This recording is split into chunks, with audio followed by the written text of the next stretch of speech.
Good evening, dear friends. We will start our program as early as possible. We will start our time. Rajendra sir, how are you?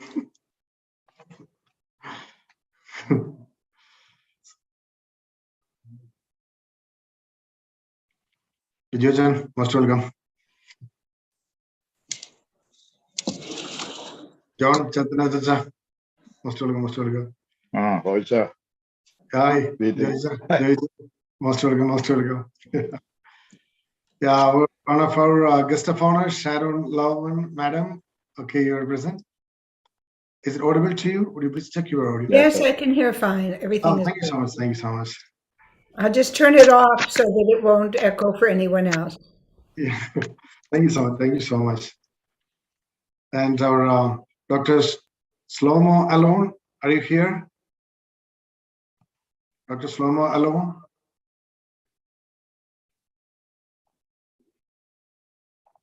I hope he will join us soon. And we have a little more time. Sharon, you're okay?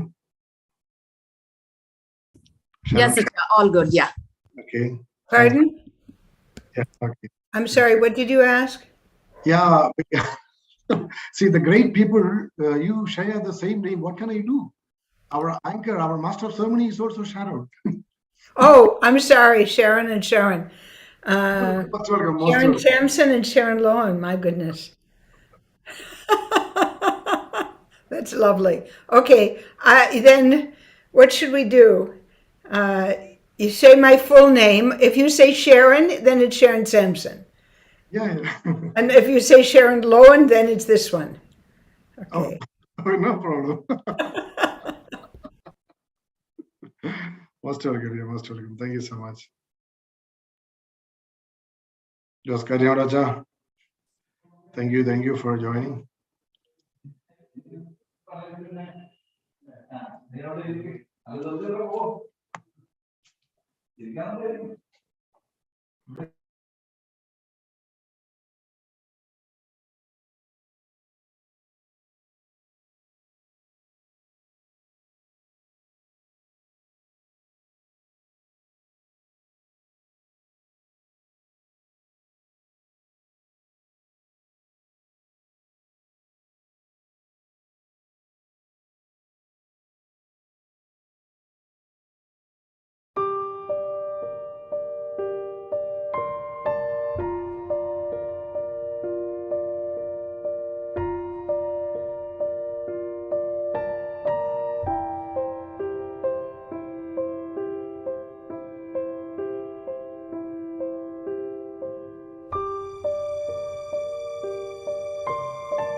Hello, Father Robbie. Good evening. Yeah, Charles, sir. Yeah, most welcome, most welcome. Yeah. Thank you for joining us today. Thank you so much. Yeah, thank you. Thank you for informing me. Our great advisor and patron, one who was with Father Albert Nambiaparambil, our Ezekiel Isaac Malekar, the rabbi. Our rabbi Ezekiel Isaac Malekar also is joining us today. Yeah, I called him. Yeah. Yeah, you know him? I know him. I called him today. Yeah. Ezekiel ji, just open your, just unmute your mic and say hi to Charles Dice, our ex-MP, Member of Parliament. He is also joining. Ezekiel ji. Namaskar. Yeah, Ezekiel ji, we have, you can unmute. Please unmute. We have to start now. Please unmute.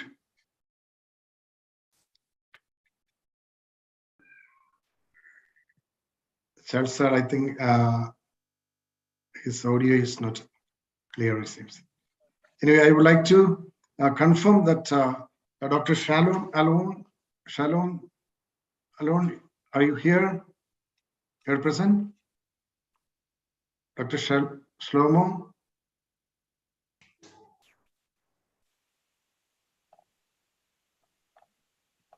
Hope he will join us soon.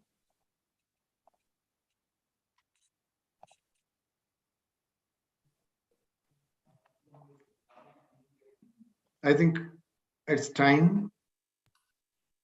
Also, Sharon.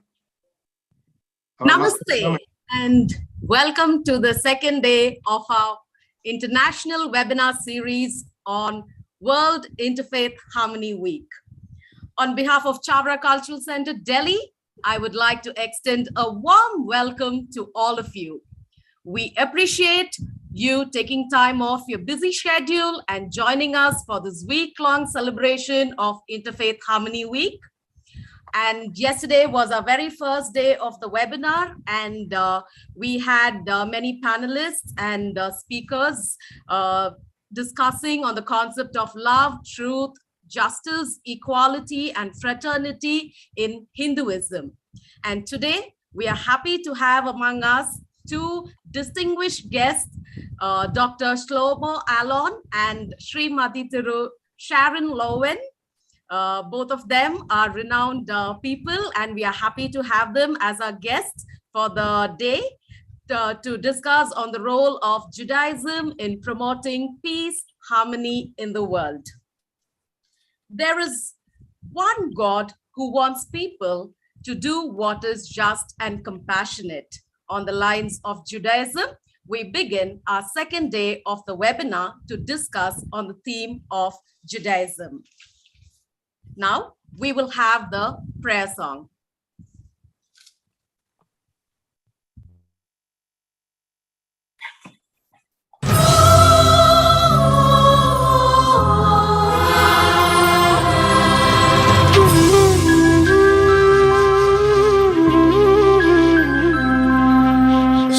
शुद्ध चावर कुलीन कुडुम्बजातम् कुर्याकुसेलिय सुकीर्तिद पुण्यवन्दम् मातृप्रदेश समुदाय गुरुत्तमं त्वाम् भक्त्या तथा सविनयं निदरां नमामः।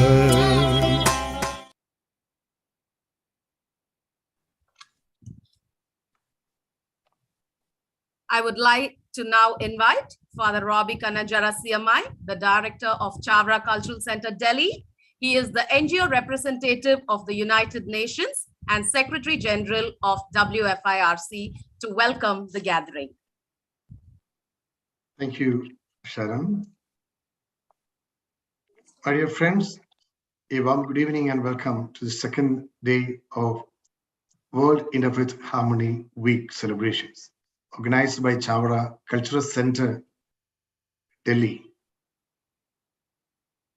As I have already mentioned yesterday, since there will be newcomers today. I would like to just speak a few words about Chavara Culture Center.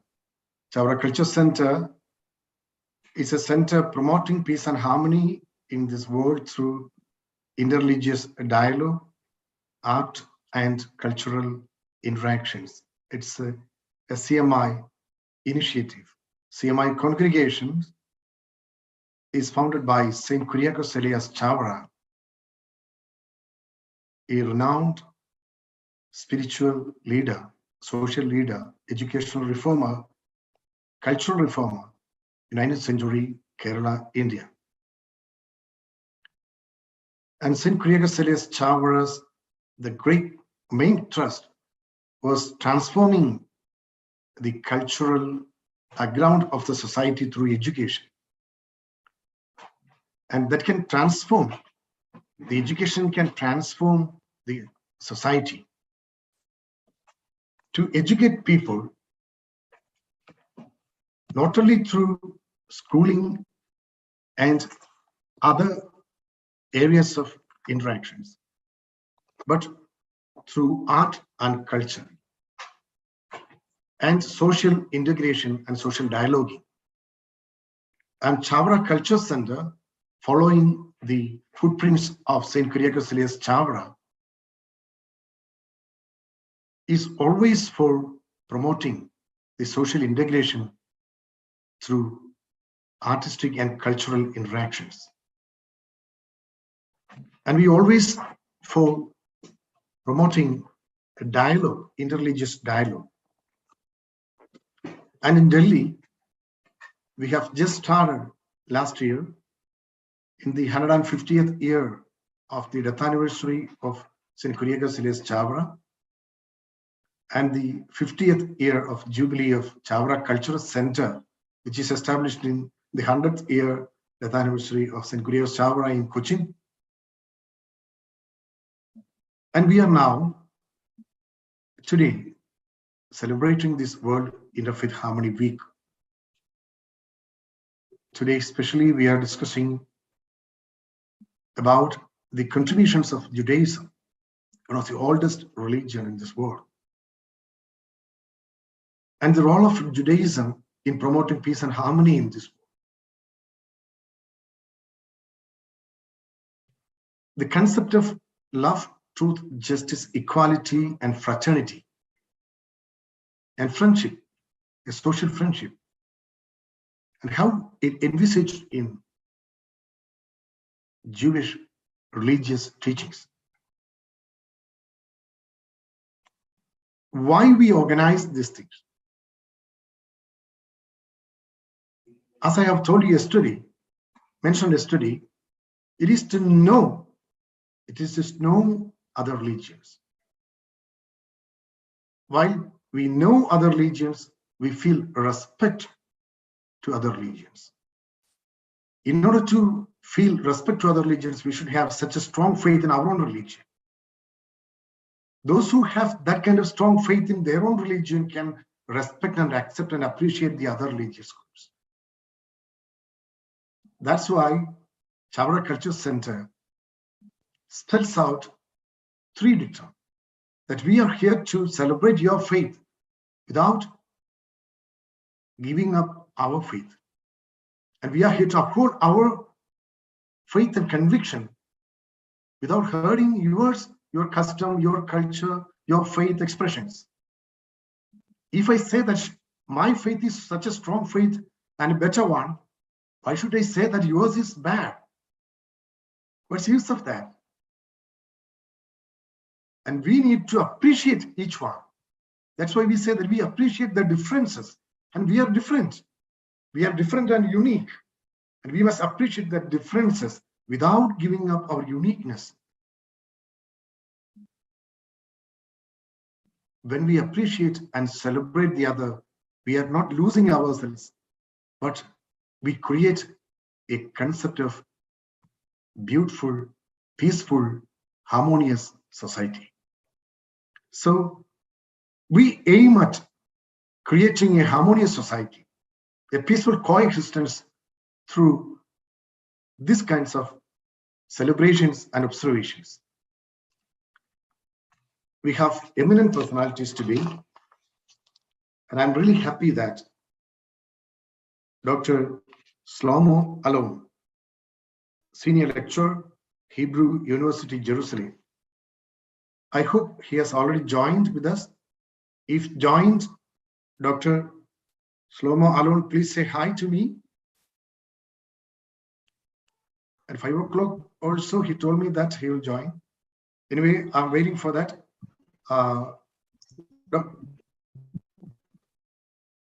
Dr. Shlomo Alon, he's a senior lecturer, Hebrew University, Jerusalem. He's a great scholar, linguist, and promoter of peace and harmony. His expertise in the Hebrew language is noteworthy.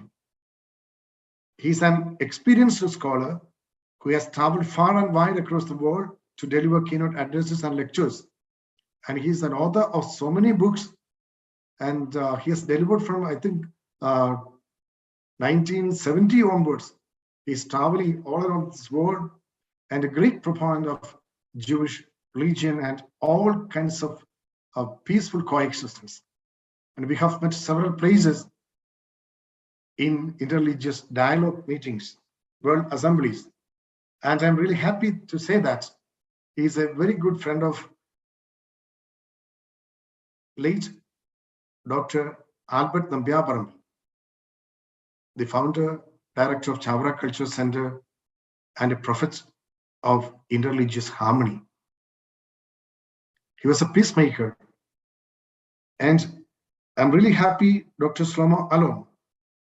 In his absence, I welcome you to this wonderful evening. With your presence, I expect you'll join soon. And with your presence, you really grace this evening.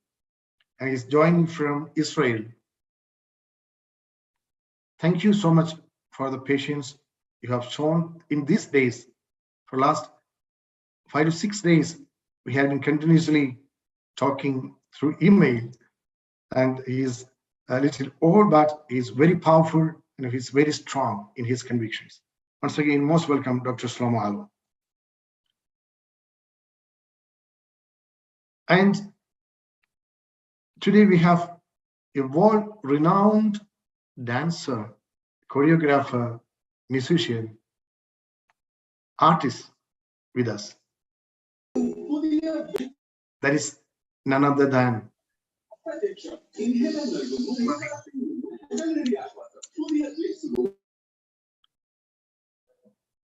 Sharon Loven. The world-renowned exponent of Odissi dance forms. Over nearly 5 decades in India, she has become an icon of what can be accomplished on the basis of merit and passion without reference to caste, community, or nationality. She has to her courage volumes that speak of her expertise. I think Sharon Sampson, while he introduces Sharon Loven, ma'am, she will give more reflections. Ma'am, we are really proud of having your presence here in this webinar. And we really appreciate your commitment you have shown to this art and music and culture.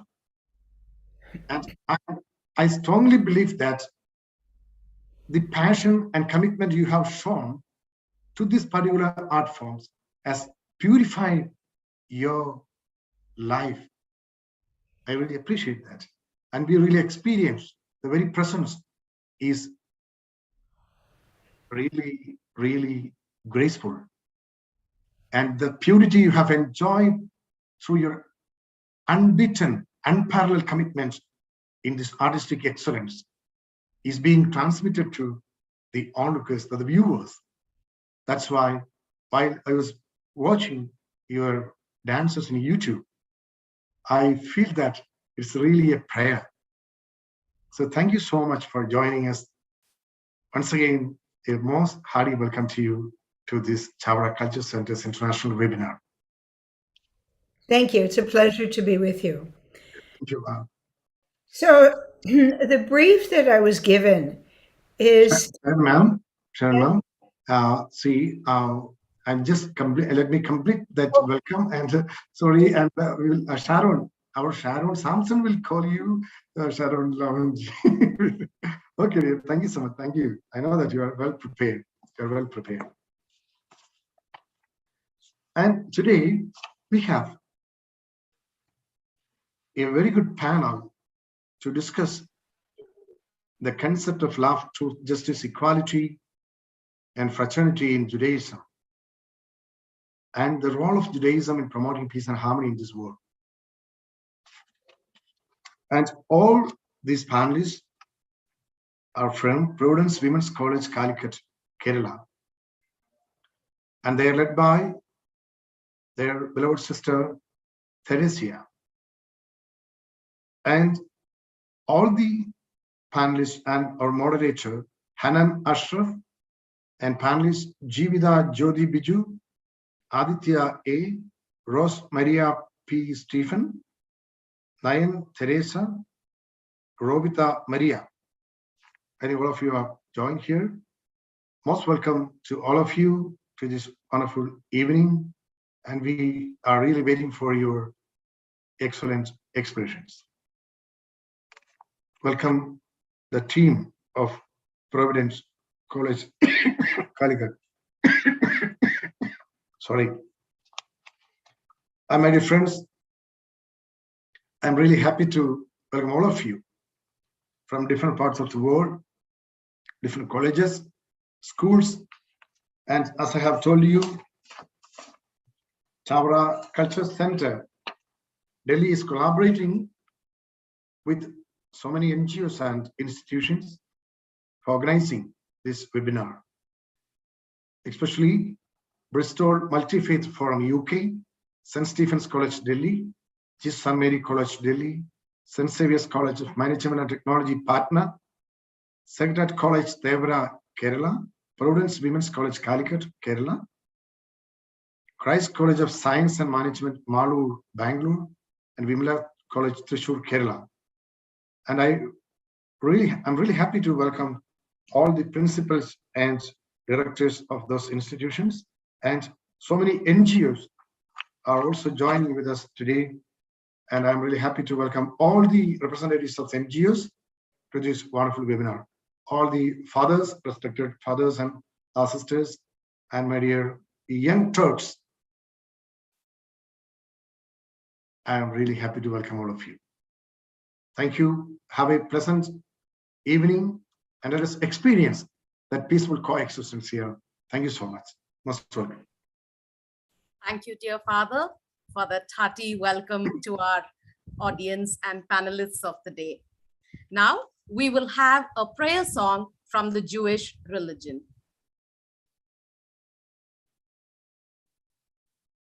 Shalom Aleichem, Malachei HaShalom, Malachei Elyon. Mi melech malchei HaMelachim HaKadosh Baruch Hu.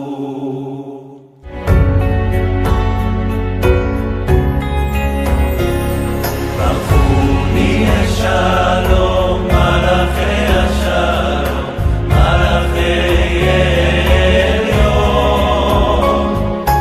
Mi melech malchei HaMelachim HaKadosh Baruch Hu. Shalom Aleichem, Malachei HaShalom, Malachei Elyon. Mi melech malchei HaMelachim HaKadosh Baruch Hu. Sharon, let me just welcome our Honorable XMB Charles Dias to this meeting. We really appreciate your presence, Charles Dias ji, and the Most Reverend Rabbi Ezekiel Isaac Maleker. He is a good friend of Father Albert Nambiabarambil and Chavara Culture Center, Cochin. Also, he has visited Cochin many times and is just like the patron of Chavara Culture Center in the place of our Dr. Father Albert Nambiabarambil. Thank you so much for your vibrant presence. If Dr. Sloma alone couldn't find a place here today, I expect you to share your experience. Thank you so much. And our WFARC Secretary, Mrs. Margaret, is from Bangalore. Margaret ji, you keep your mobile straight. Okay. Thank you so much. And all the friends from different parts of the world, thank you so much. Sharon, please. I now take pleasure in introducing our guest of honor, Srimati Sharon Lowen, is a renowned classical Indian dancer, teacher, and writer, an icon for promoting peace and harmony through her art forms, a highly reputed exponent of Odissi, the famous Jaipur Literary Fest, theatre festivals, international classical dance festivals are added to her credit. The first women soloist of Mayurband Chow, promoting the art and traditional artists. We are delighted to have you with us, ma'am. Over to you, ma'am, to address our gathering. Thank you. Thank you. So I've been given the brief to talk about the contributions from the Jewish religion in the field specifically of music, art, and culture. And although your overarching theme is promoting peace and harmony in the world, I am going to focus on India. Because if we speak about the world, I would just share with you a small statistic. 22% of the Nobel Prize awardees, individuals, are of the Jewish faith. 22%.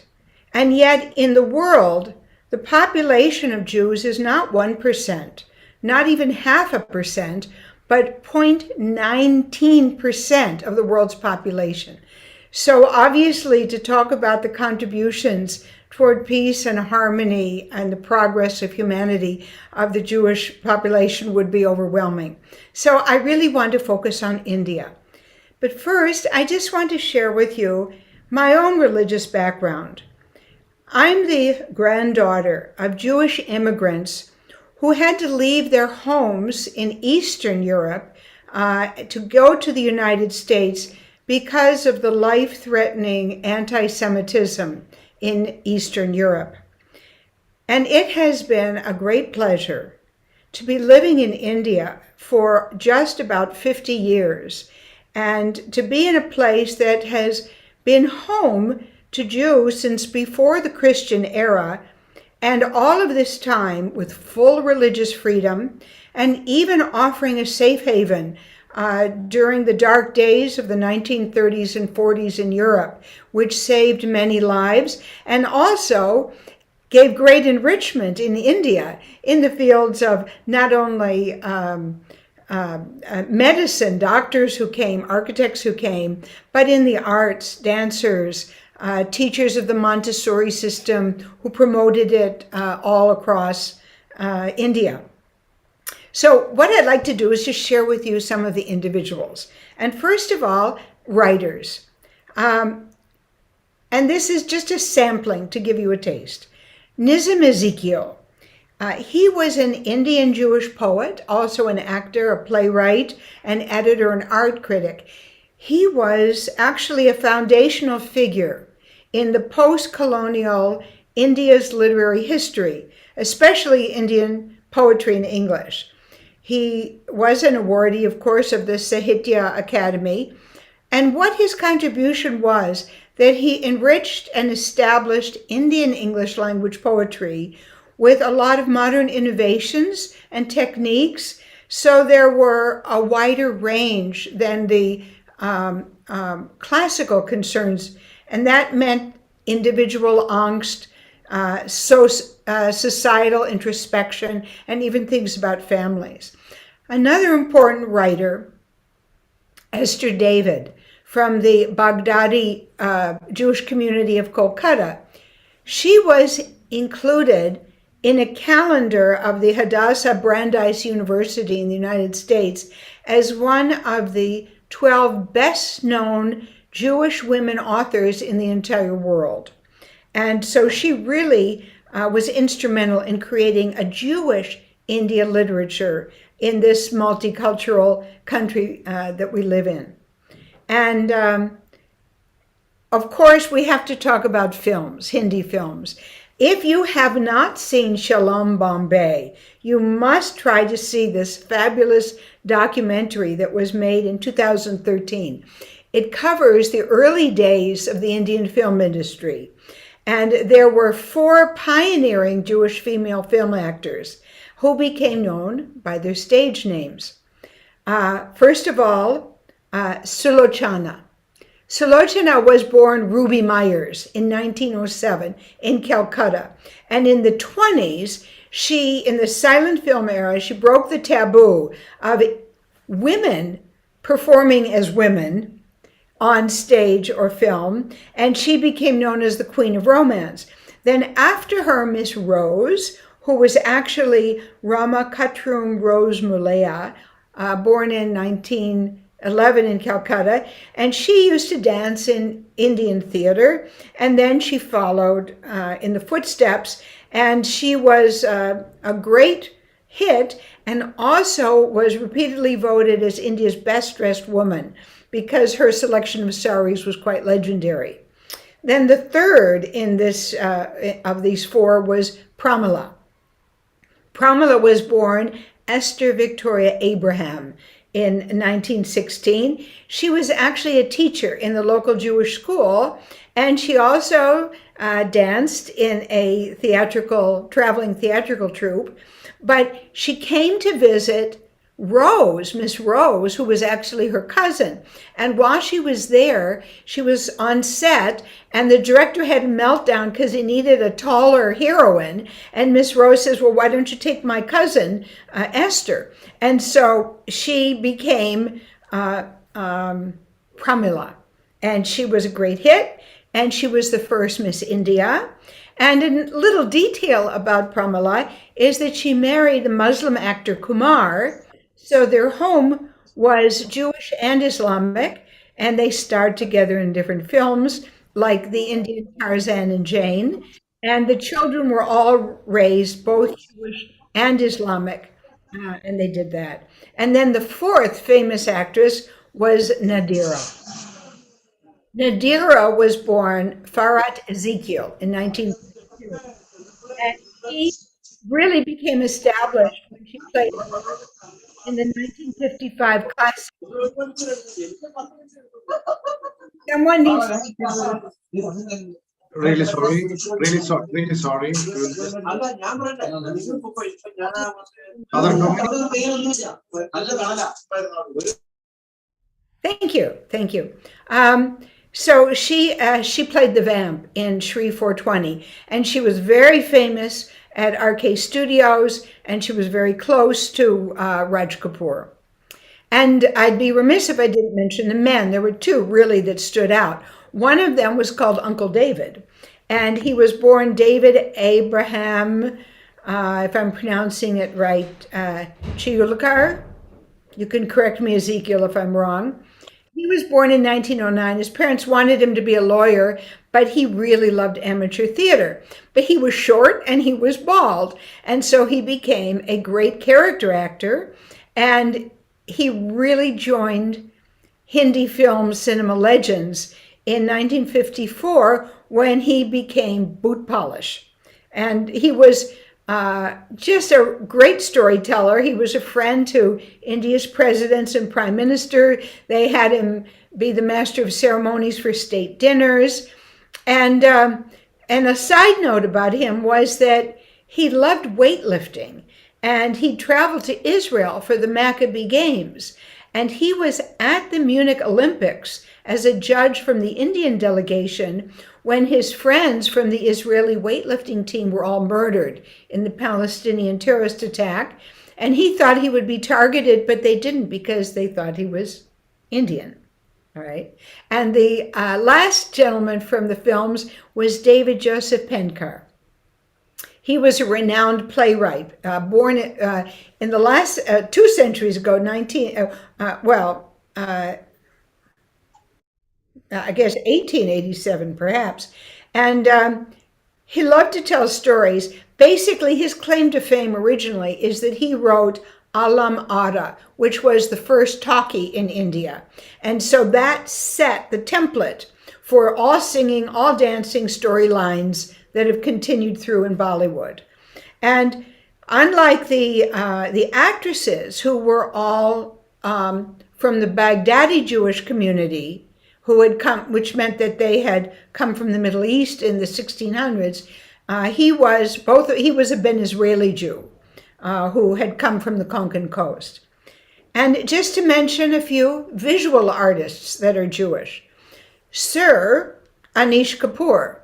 Anish Kapoor, I think everyone knows him, or you've seen his work even if you don't know his name. He was born in Mumbai. He's a British Indian sculptor who does these amazing installation art things. Chicago's Millennium Park, Rockefeller Center, London's Olympic Park. And in fact, an image of him is part of the British Cultural Icon section in their passport that they created in 2015. He's been given Padma Bhushan from Government of India, knighthood from England, the Jewish Nobel, the Genesis Prize, honorary doctorate from University of London. And another London-based Jewish artist who came from Calcutta is Jerry Judah, who liked to do big works. And in order to fund it, he would go near his studio to the London theaters and started making design work for all of the London plays, films, television, museums, public spaces. So first he did settings for the BBC, British Museum, for musicians like Paul McCartney, Michael Jackson, Jimmy Page, The Who. And then he was commissioned by the Imperial War Museum in London to create a large model of the selection ramp at the Auschwitz-Birkenau for the Holocaust exhibition that was opened by Queen Elizabeth II. So his focus, because with this kind of a background, the thought of harmony and peace and the devastation of misunderstandings are in the forefront of all of the Jewish artists, because one grows up bicultural wherever you are, and it has a great meaning. So he created these large three-dimensional paintings that explored the devastation of war and the ravages on the environment also. One of his exhibitions, Angels, was not only at the Institute of British Architects, but it was here in Delhi at the British High Commission in 2007. He made one about Bengal as part of Tipping Point, and 2 great war sculptures at St. Paul's Cathedral to commemorate 100 years since the beginning of the First World War. Okay, another important painter, Siona Benjamin. She was raised Jewish in India. Then she got 2 Masters of Fine Arts in the US. And what she tries to do with her art is to have the viewers reevaluate their notions and their concepts about identity and race, and trying to peel back the layers of the misconceptions that wind up resulting in racism and hate and war. And she and another US-based Indian Jewish artist, Rebecca Yehetzel, they take images of the Ben Israeli community and share it for understanding everywhere. And then there are a few non-Indian Jewish artists who have made a big contribution in India. There was an artist, Carmel Bergson, who long ago captured the images of Indian cave paintings and sculptures. And then the sculptor Freda Brillinat, who was Polish Jewish, she's famous for her portraits of V.K. Krishna Menon, Indira Gandhi, Mahatma Gandhi, and many other Indian leaders. And then the last artist is an artist named Mira Alfasa Rihad, who is better known as the Mother. And she was a great mystic who worked along with Sri Aurobindo. An architect, out of so many to choose, their time is short. I just want to mention Joseph Allen Stein. He was an American architect, Jewish. He was a major figure in San Francisco in the 40s and 50s, concerned with environmental design. And he moved to India in 1952. He got the Padma Shri in 1992. And he is noted for some of the most important buildings in India. In fact, where I live, near Lodi Garden, Lodi Estate in central Delhi, people nickname it Steinabad because he created Indian International Center, Habitat Center, UNICEF, WWF. All of these wonderful buildings were created by him, Triveni Kala Sangam, the American Embassy School. And in fact, there is the Joseph Stein Lane, which is the only road in Delhi that's named after an architect. And just to end in dance, Leela Sampson, Bharatanatyam dancer. She is the daughter of Vice Admiral Benjamin Abraham Sampson. There's been quite a number of great Jewish members of the Indian Armed Forces. And, Ezekiel can talk about them. General Jacob, who was so prominent in freeing Bangladesh, but I'm sticking just to the arts. So Leela Sampson's father was Jewish. Her mother was from the Gujarati Roman Catholic community in Ahmedabad, and she was raised as a theosophist. But as a soloist, she is known as a great technician, one of the superb artists. She taught for many years at Bharatiya Kala Kendra in Delhi, and one of her prominent students was Priyanka Gandhi.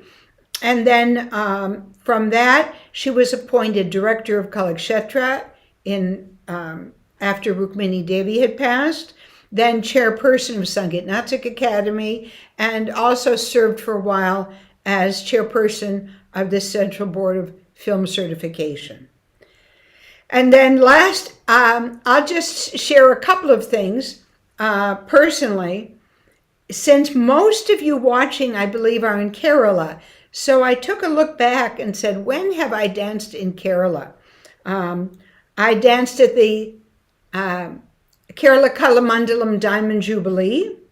I've danced at the Kottakkal Temple Festival, a couple of times at the Surya Festival, for the Nishagandhi Palace Festival, once for the inaugural and once for the closing, an Onam Festival, an Odissi Bharatanatyam Jugalbandi. In Kannur, there was a Maitri Mela Arts Festival, Purogama Kala Sahitya Sangam Safdar Hashmi Festival, right. That was in Tiruvananthapuram.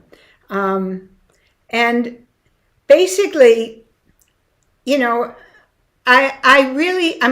done what I've done because I love it. And I appreciate that it can be an example to others that, first of all, you don't have to be from a particular community to enter into it and to appreciate it. We all share an inner world, the inner reality, and whether your focus... Hello. Thank you. These types of intrusions may happen. Sorry for the interruptions. Sorry, please continue. No, naturally it happens.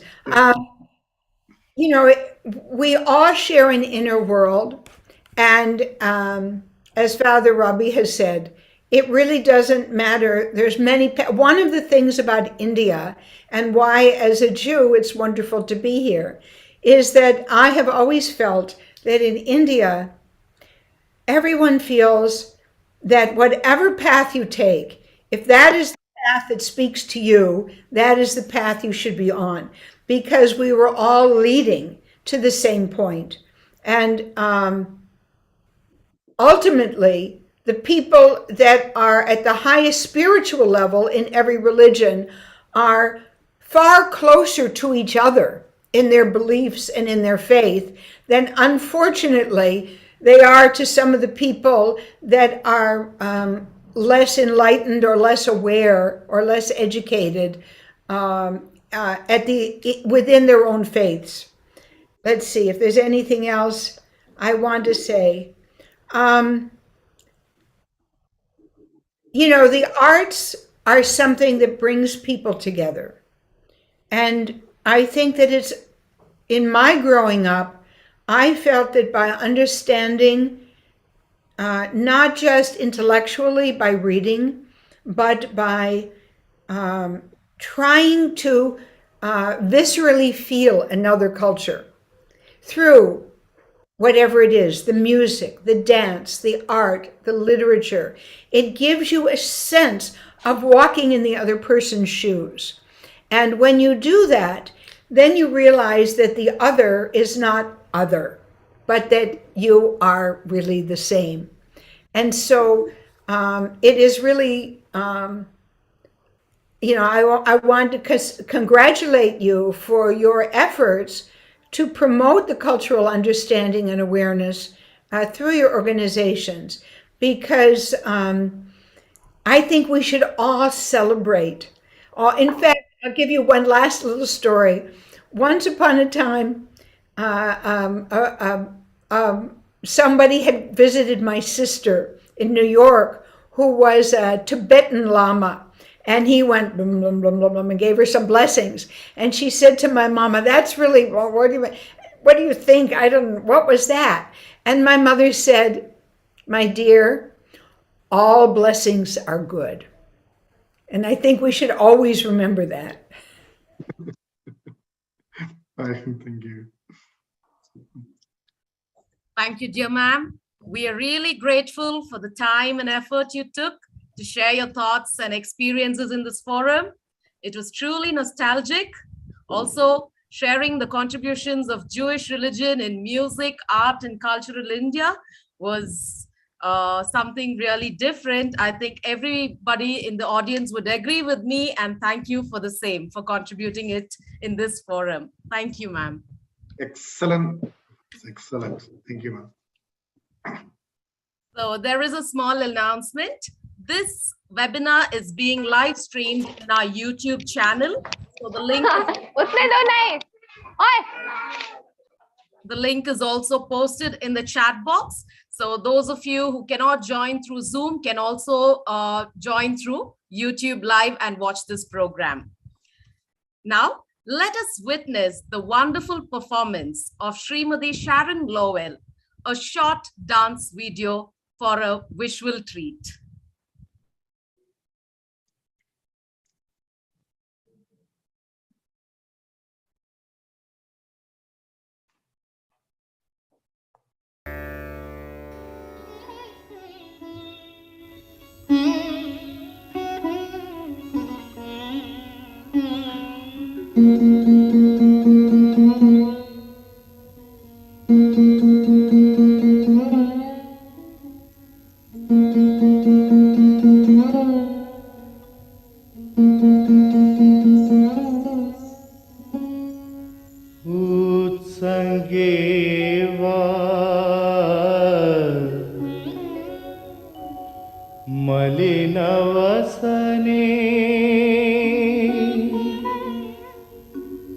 Saumya निक्षिप्य Veena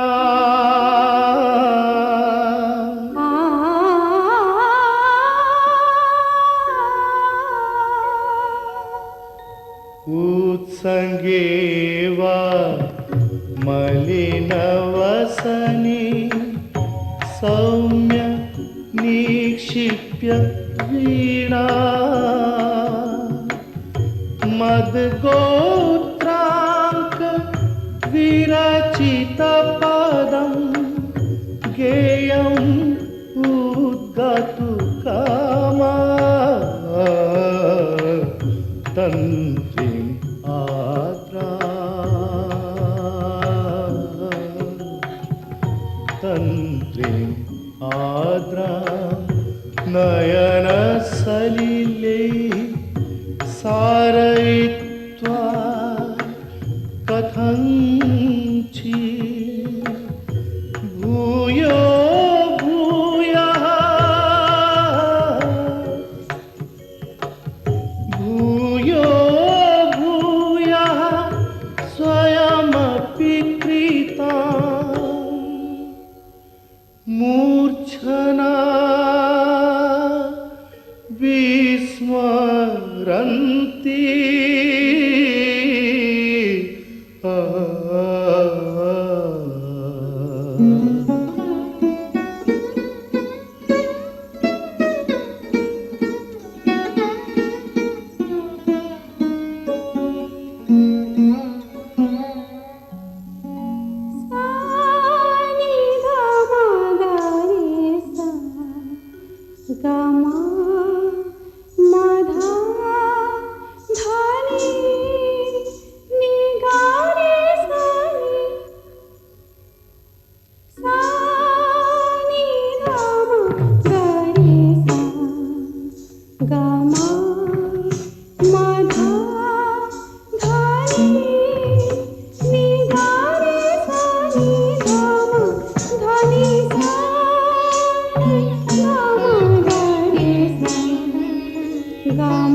That was an awesome and mesmerizing performance.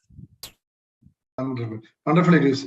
And I'm really happy to welcome our guest of honor who is supposed to inaugurate today, Dr. Shlomo Alon. He's here now. Thank you so much, Dr. Shlomo Alon, for being with us today. We were waiting for you, eagerly waiting for you. Hello, Hobi. Yeah, hi, Dr. Shlomo. And your friends, Ezekiel, Isaac Rabbi, our Reverend Rabbi, Ezekiel Isaac Maleker, and the renowned Odissi dancer, Sharon Lowen, and Charles Dias MB, and many are here waiting for you. And we have already introduced you and welcomed you, but I'm just moving to Sharon Sampson, our master of ceremony, to introduce our guest of honor who is inaugurating the session, Dr. Shlomo Alon. Shlomo, yeah. Sharon.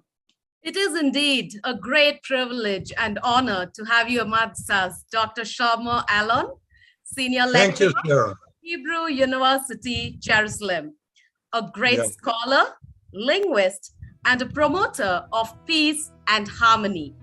His expertise in the Hebrew language is noteworthy. He has, to his credit, a worldwide experience of participating in conferences, delivering keynote addresses and lectures across the globe. To name a few: Judeo-Arabic Studies, Antwerp, European Conference of Literacy, Copenhagen, and 16 Nordic Reading Conference, Iceland.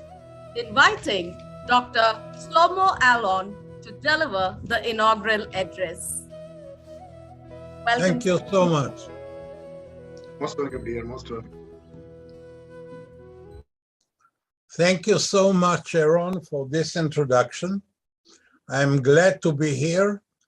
Thanks to Father Robbie, many years of cooperation. And I actually prepared a paper today about the role of Judaism in promotion peace and harmony in the world. And I think it's a big thing to be with you today. You are people who promoted so much this harmony of interfaith around the globe. So first of all, I am expressing here my deep appreciation and thankfulness to your cultural center, Kavara, and to you, Dr. Robbie, Father Robbie.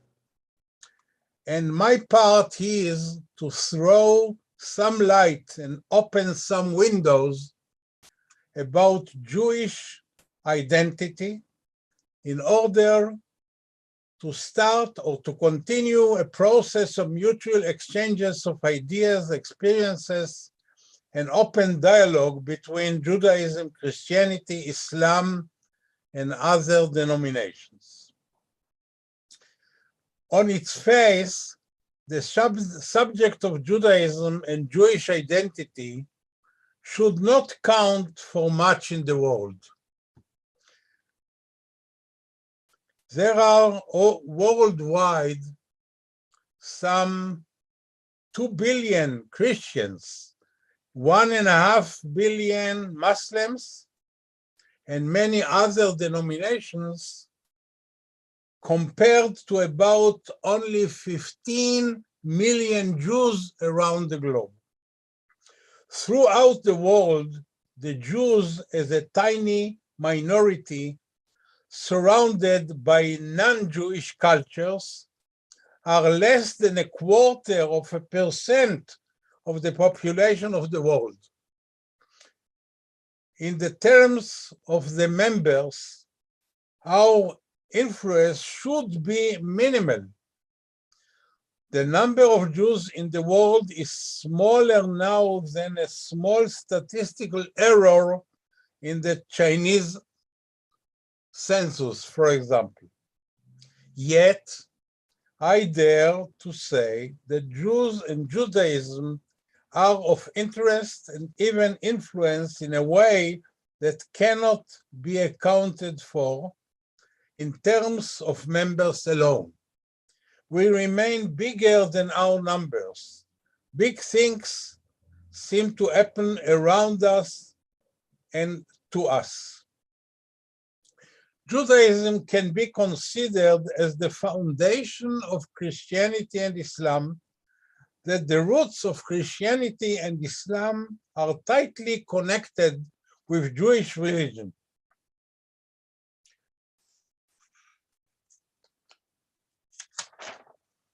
My challenge is here to contribute through few minutes to a better and a wider understanding of the historical development of Jewish identity.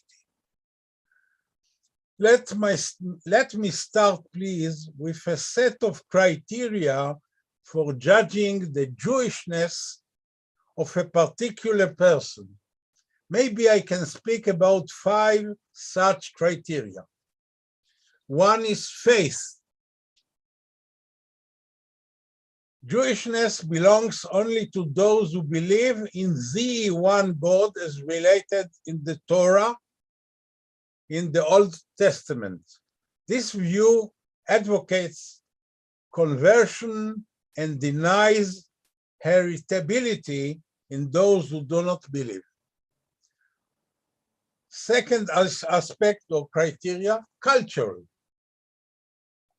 Jewishness belongs to those who practice Jewish customs and maintain Jewish traditions.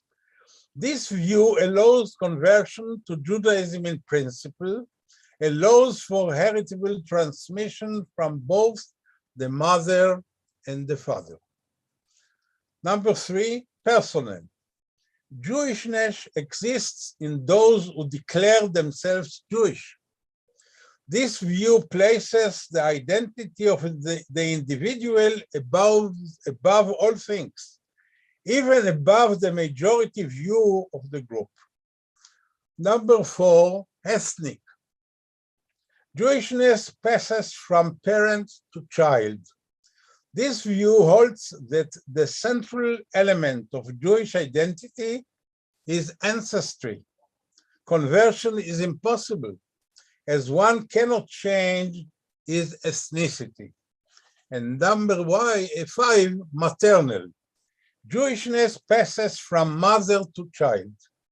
This is the view prevalent among modern-day Orthodox and many conservatives, Jews of most varieties. Most allow for the possibility of conversion, but such instances are relatively rare. Faith is not a prerequisite for membership.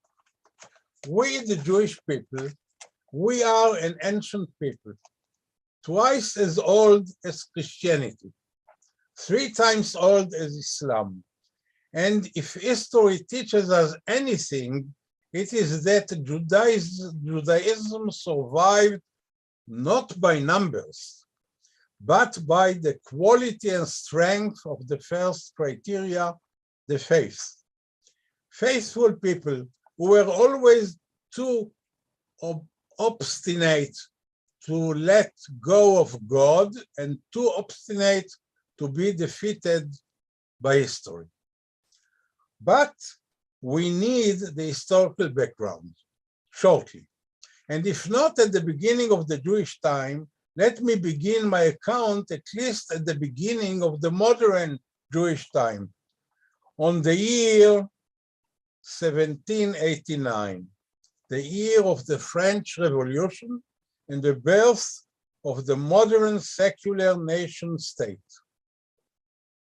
On August 26, 1789, the French Assembly issued its Declaration of the Rights of Man and of the Citizen, with its famous opening, "All men are born and remain free. Why they equal? Were they equal? Were they citizen? Were they man?" 1 century after the revolution, it was a journalist from Vienna, Theodor Herzl, who covered the Dreyfus trial, and Herzl came to the conclusion that there was no future for the Jews in Europe, and that the secular nation state had given anti-Semitism a new and terrible rebirth, and that there was no future for the Jewish people unless they constructed a nation state of their own. The birth of enlightenment in Europe presented European Jews with a messianic promise and demonic reality. The promise was a secular order in which anti-Jewish prejudice would be overcome and Jewish civil disabilities abolished.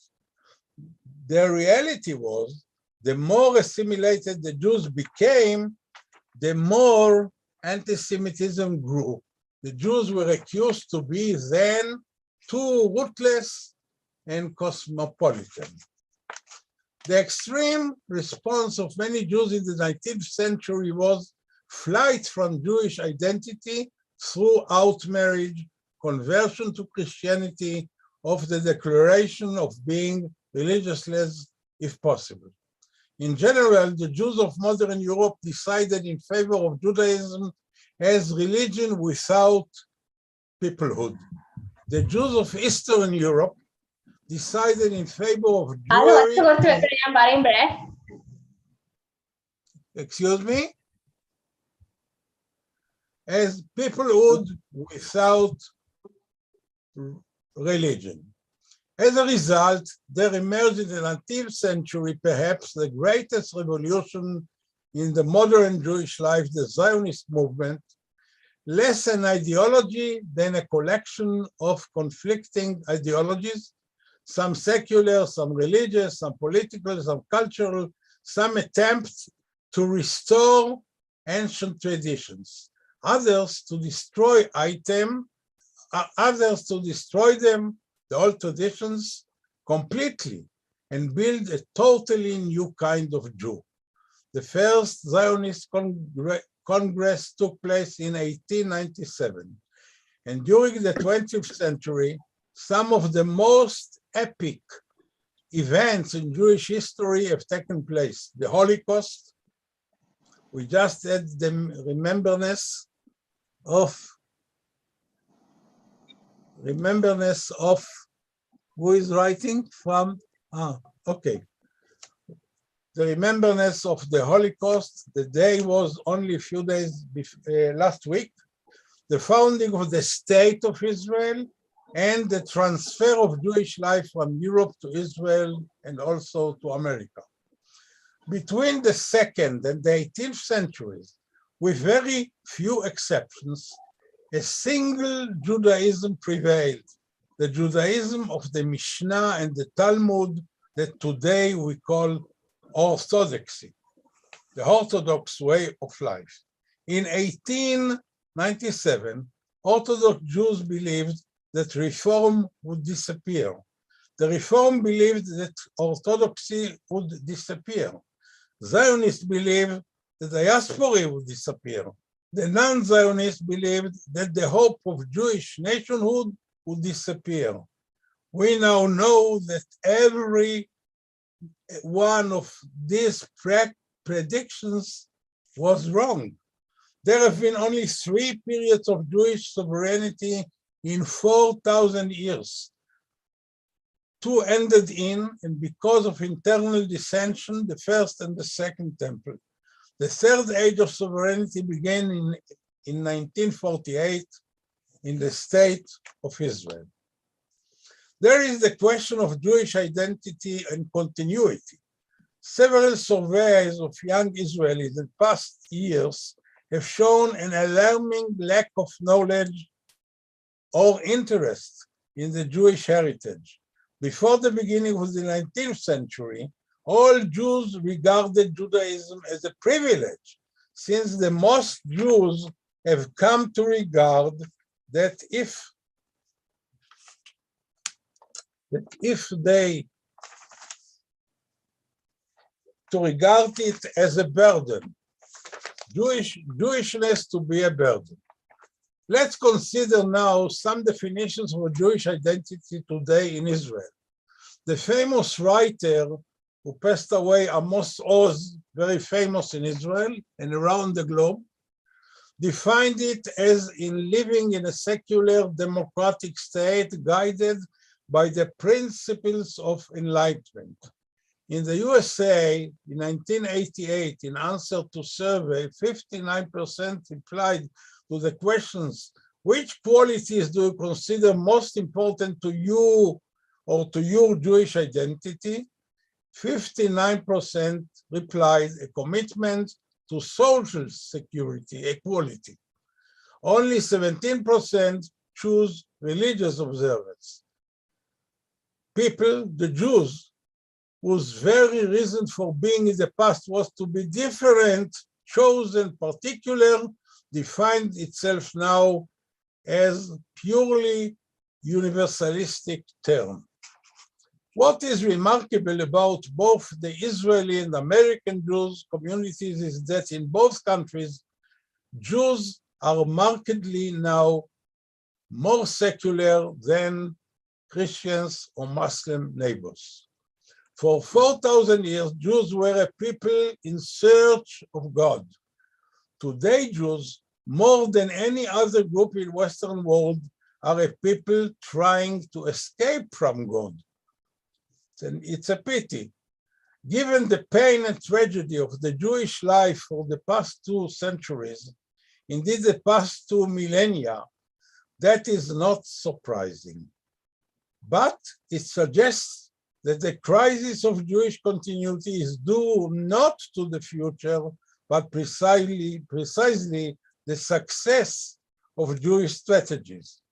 As the Talmud, which was finished some 15 centuries ago, records of a much earlier crisis in Jewish life during the Hadrianic persecutions, writing the following: by rights, we should issue a decree not to get married and not to have children, and to let the seed of Abraham come to an end of its own accord. What Jewry faces today is failure of the will that sustained the Jews, our ancestors, across the generations. Their willingness to be human by being different and thus testifying to the dignity of difference. I'm close to finish in a few minutes. What is likely to be the outcome? There is a difference between prediction and prophecy. I am full of hope.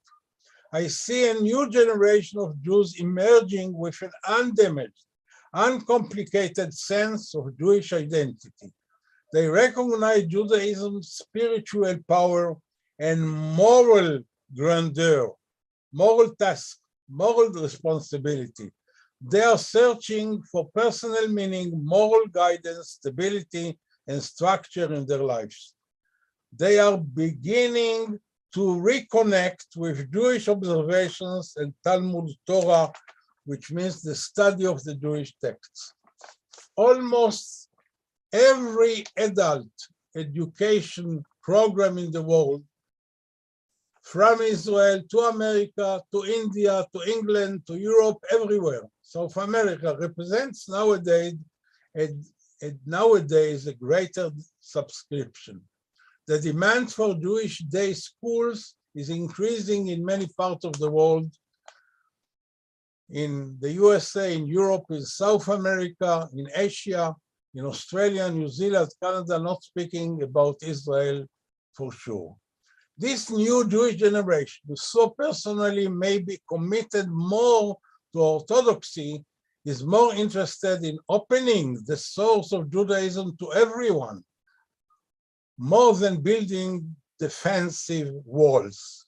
At long last, it was began moving behind the victorious sources of Jewish identity, which is anti-Semitism, the Holocaust, as I said, and support for the state of Israel, toward a genuine personal encounter with the elements of Judaism that made it a source of inspiration for 100 generations, namely its love of family, community, education, and philanthropy, its way of translating abstract ideal into simple daily process.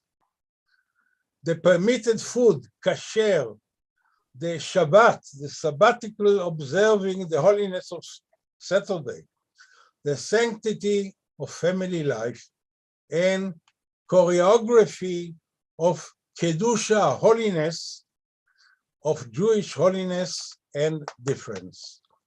Demographically, Jewish communities are small, very small.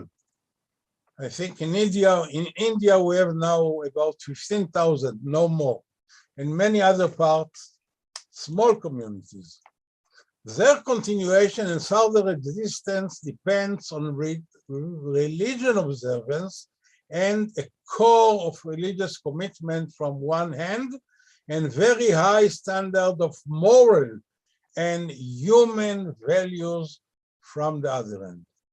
Maybe this commitment and those high standards of moral and human values are the key elements in the continuation and further existence of all religious, Abrahamic and other religions.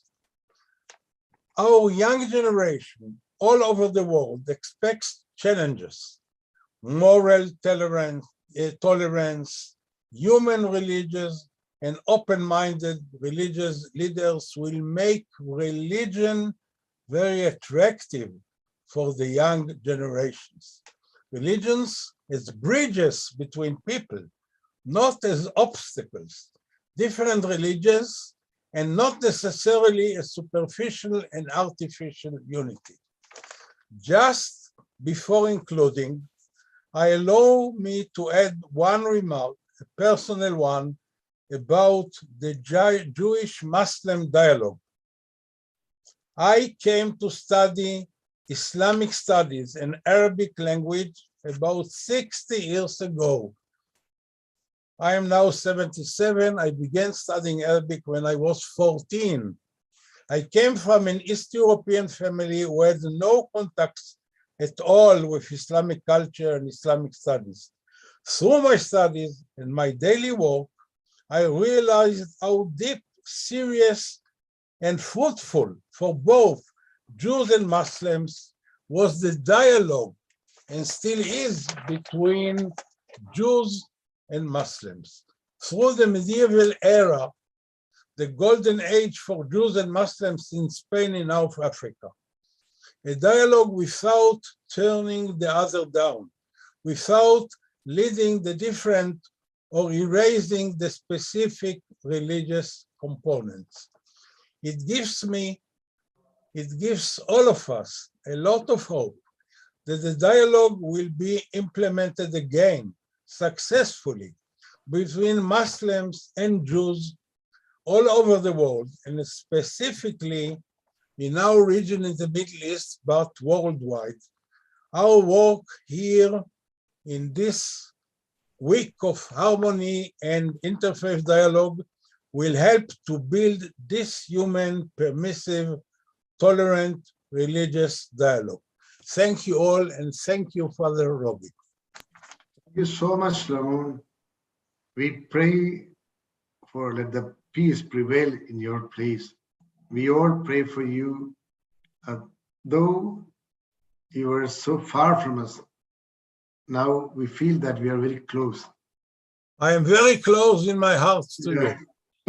I visited India 5 times, and I look forward after this pandemic to come again. We have to meet again.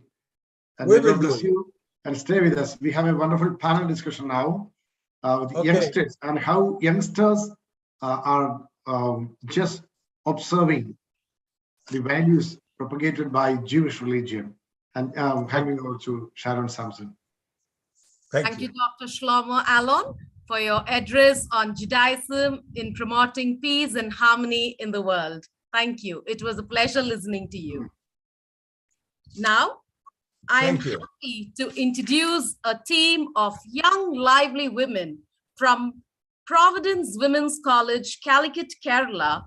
It is the first women's arts and science college in the Malabar region of Kerala, a higher education institution which offers the service of value-based higher education to youth through academic pursuit for excellence and community service.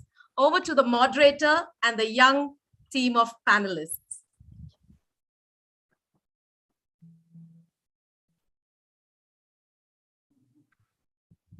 May I invite the moderator of the session to please step forward. Yes, Sister Teresia will introduce Sister Teresia. Yeah, please.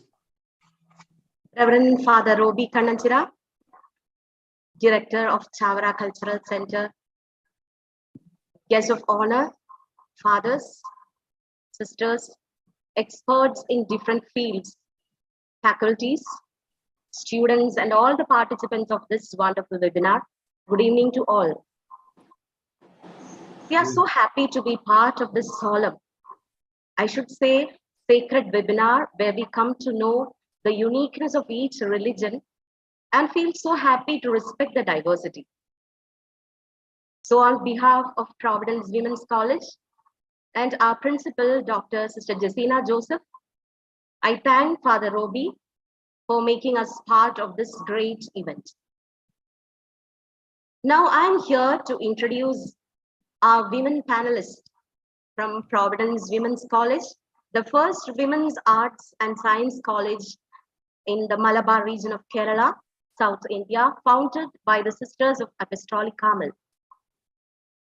Coming to the panelists, Hanan from the Department of Human Resource Management is the moderator.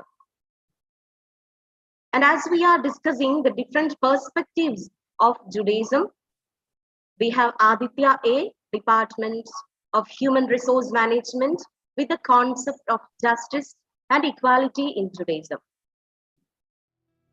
And Nayan Teresa from the Department of Politics and Interrelations on Judaism and its role of promoting peace and harmony in the world. Rose Maria from the Department of English on the concept of love and truth in Judaism. Jeevita from the Department of Psychology on the concept of fraternity in Judaism. And Rovita Maria from the Department of Human Resource Management will be presenting the contributions of Judaism in the fields of art, music, and culture. So welcome to our panelists. Now over to Hanan, our moderator. A very good evening to one and all present here. So first of all, thank you for the hearty welcome and introduction as well, Dr. Sister Teresa Peter. I would also like to thank Director Father Robbie Kananjira and Chabra Cultural Center, Delhi, for providing our college, that is Providence Women's College, an opportunity to be presenting our ideas and thoughts today. So it is indeed a pleasure to be sharing the platform with all the distinguished members, Dr. Shlomo Allen from Jerusalem and Srimati Sharon Lowen from Delhi, other students, faculties, and people from different parts of the world. So now without any further delay, let's get to our discussions based on Judaism. So we'll be covering the concept of love, truth, justice, equality, and fraternity in Judaism. Also the role of Judaism in promoting peace and harmony in the world. Also contribution of Judaism in the field of art, music, and culture. So let me begin by giving a small introduction on Judaism and its sacred texts. So Judaism is the world's oldest monotheistic religion, dating back nearly 4,000 years. Followers of Judaism believe in one God who revealed himself through ancient prophets. The history of Judaism is essential to understand the Jewish faith, which has a rich heritage of law, culture, and tradition. So the Jewish sacred text is called the Tanakh, or the Hebrew Bible. It includes the same books as the Old Testament in the Christian Bible, but they are placed in a slightly different order. So now moving on, Judaism follows the rules of the Torah, including the 10 commandments. The Bible says, learn to do good, seek justice, correct oppression, bring justice to the fatherless, and please the widow's cause. So people should be encouraged to respect every human and to be tolerant of difference. Over to Ms. Aditya A to brief up. Good evening all. First of all, I want to thank you to give me such an opportunity to speak. And I'll be discussing on the topic, concept of justice and equality in Judaism. The Jewish faith teaches that people should work to achieve peace and harmony between all human beings. Jews feel that there can only be lasting peace when there is justice and equality. People should be encouraged to respect every human and to be tolerant of their differences. If this ideal situation could be created on earth, there would be no prejudice or discrimination. The Jewish greeting Shalom means peace, but specifically an overall peace or well-being. It is a state of truth, justice, harmony between one person to another and from one group to another. To achieve this kind of peace, Jews believe people need to lose their prejudices and accept and respect their differences. Jews tend to believe in the importance of justice. They believe that God is just and that God judges humankind. From ancient times onwards, Judaism has always had a justice system and codes. Jews today still believe that this is a good system to use. The Beit Din is a Jewish code and where rabbis give rulings based on Jewish law, religious matters, family matters, and various other types of disputes between people. Many Jews believe that criminals should have their human rights respected. However, they accept that some criminals are so dangerous, society needs to be protected from them, and they need to be in prison. The welfare of those in prison is key importance, and many Jews may campaign for prison reform, visit prisoners, or vote for a political party that reflects their views on treating people equally. Most Jews believe that criminals can be reformed and the justice system should be reflect this. There are many statements in the Torah and Tanakh about treating people fairly and maintaining their fair systems. The Tanakh and Talmud describes different roles of men and women. Judaism recognizes that each parent has something different to give to their children to contribute to their religious, educational, emotional, social, and material needs. In Orthodox Judaism, the role of women is generally seen as separate from of equal value. Women's obligations and responsibilities are different from men's, but no less important. The primary role of a woman is as wife and mother. Reform Jews believe in the equality of men and women. Both husband and wife may work outside the home to take care of themselves and to raise their children. That's all on my topic. Thank you. Indeed, there can only be lasting peace when there is justice and equality, right? Thank you, Aditya. So now moving on and talking about peace. Peace is a very important belief in Judaism. As Ms. Aditya mentioned, Jews greet each other by saying shalom, which is a Hebrew word meaning peace and prosperity. So it conveys the idea of contentment and well-being. So peace between man and God and between groups and individuals is of high value within Judaism and must be practiced. Next, I request Nain Teresa to take over. Good evening. I am Nain Teresa and from Department of Politics and IR. Today, I would like to discuss some points on the topic promote peace and harmony by Judaism. Nation shall not take up sword against nation, and they shall not know anymore. These are the words from the Hebrew Bible. These words promote the togetherness in the togetherness of nation in peace and harmony.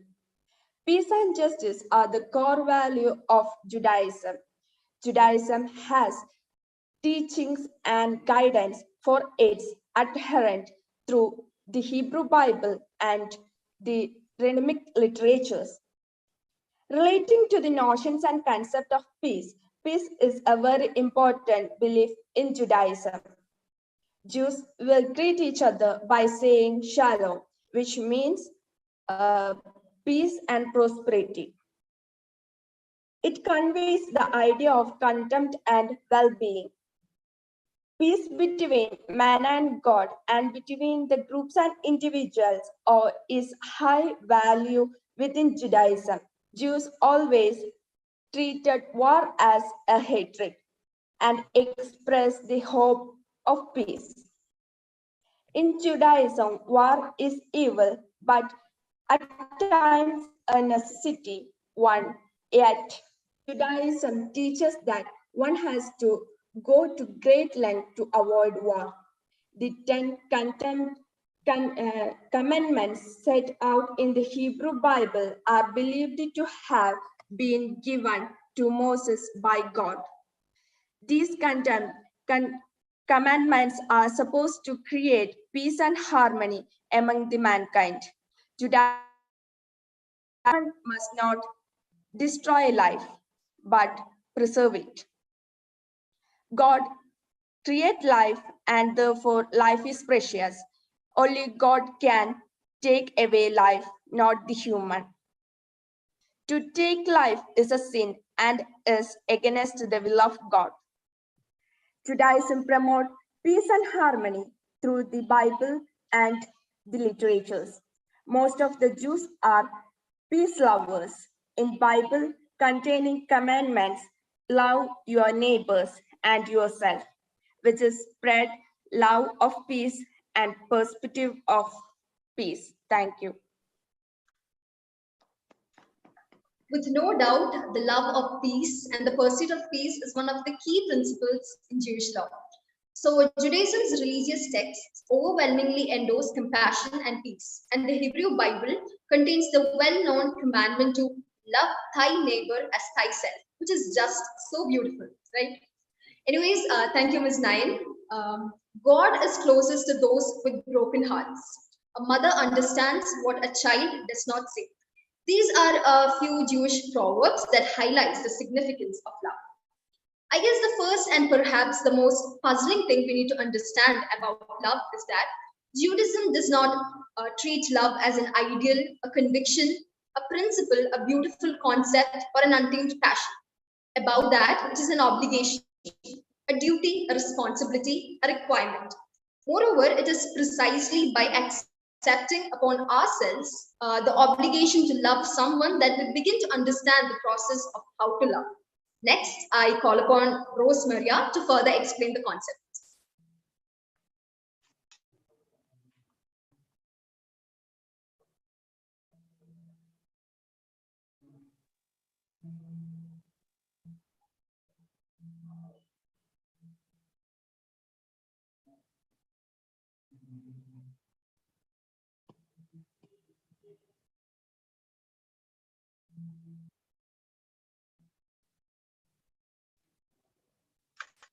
Rose Maria.